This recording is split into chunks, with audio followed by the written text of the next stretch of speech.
আসসালামু আলাইকুম রহমতুল্লাহি ওয়া বারাকাতুহু। আলহামদুলিল্লাহি রব্বিল আলামিন। আল্লাহ তাআলার অশেষ রহমতে আমাদের মাদ্রাসার সাম্প্রতিক খাদ্য সংকটে মাদ্রাসার এতিম ও শিশুদের এই কঠিন সময়ে নাম প্রকাশে অনিচ্ছুক মহান এক বান্দার সহায়তায় হাত বাড়িয়ে দিয়েছেন। বাচ্চাদের খাবারের ব্যবস্থা করতে তিনি 4টি খাসি দান করেছেন। এই কঠিন সময়ে তার দেওয়া এই মহান উপহার বাচ্চাদের মুখে হাসি ফুটিয়েছে।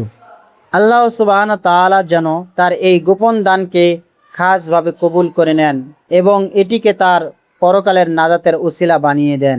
আল্লাহ তাআলা তাকে ও তার পরিবারকে দুনিয়া ও আখিরাতে সর্বোত্তম জাযা দান করুন। তার ব্যবসা উপার্জনে পরিবারের অগণতি রহমত ও বরকত নাজিল করুন। এই সৎকার উসিলায় আল্লাহ তাআলা তাকে সব ধরনের বালা মুসিবত ও রোগ ব্যাধি থেকে হেফাজত রাখুন। গোপনে দানকারী ব্যক্তিদের আল্লাহ তাআলা কিয়ামতের কঠিন দিনে তার আরশের ছায়ার তলে আশ্রয় দিবেন। মাদ্রাসার সকল শিক্ষক ও এতিম শিক্ষার্থীদের পক্ষ থেকে এই ভাইয়ের জন্য হৃদয়ের গভীর থেকে দোয়া রইল। আল্লাহুম্মা আমিন।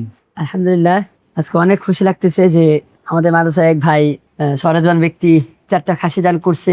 এই দুর্দিনেও আমাদের পাশে দাঁড়িয়েছে। আমরা তার জন্য দোয়া ও শুভকামনা প্রত্যাশা করি ইনশাআল্লাহ।